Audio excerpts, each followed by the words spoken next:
Hello bachcho, let's read the question first. The question says that spring A and B are identical except A is stiffer than B. I force constant K greater than KB.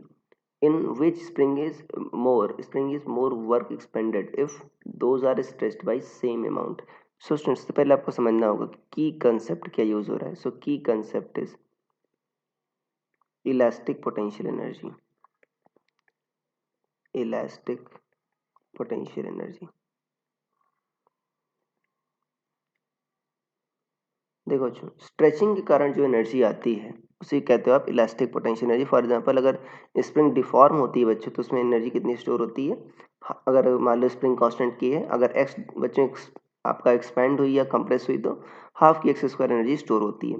अब बच्चों energy क्यों store हुई? क्योंकि work किया गया, किसी ने इसको पुल किया होगा, राइट, या पुश किया होगा, उसके कारण कंप्रेशन एक्सपेंशन आया होगा, इससे कारण आपका एनर्जी इसमें स्टोर हुई होगी. तो वर्क डन क्या होगा बच्चों आपका एक्सटर्नल फोर्स के कारण.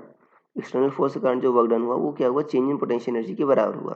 अब मान लेते हैं शुरुआत में ये आपका नेचुरल लेंथ में था तो इनिशियल पोटेंशियल एनर्जी 0, तो बाद में क्या होगा?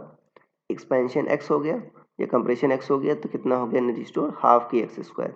सो work done in case A क्या होगा आपका? मान लो एक्सपेंशन दोनों में एक्स है बच्चों, पहले में ये के एक्स स्क्वायर, और work done in B, spring B क्या हुआ? Half into K B x square.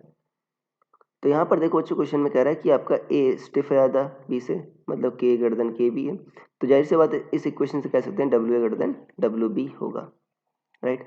ऐसा ऐसे भी सोच सकते हैं कि जो बच्चों स्टिफ होगी उसको पुल करने के लिए ज़्यादा फोर्स लगाना होगा, तो फोर्स और डिस्प्लेसमेंट का जो प्रोडक्ट होगा पहले में आपका ज़्यादा होगा. डिस्प्लेसमेंट तो सेम है, पहले में फोर्स ज़्यादा लग रहा है तो वर्क डन ज़्यादा आ रहा है इन केस ए, मतलब इन spring A. So this will be the answer. So I hope you understood it well. Best of luck.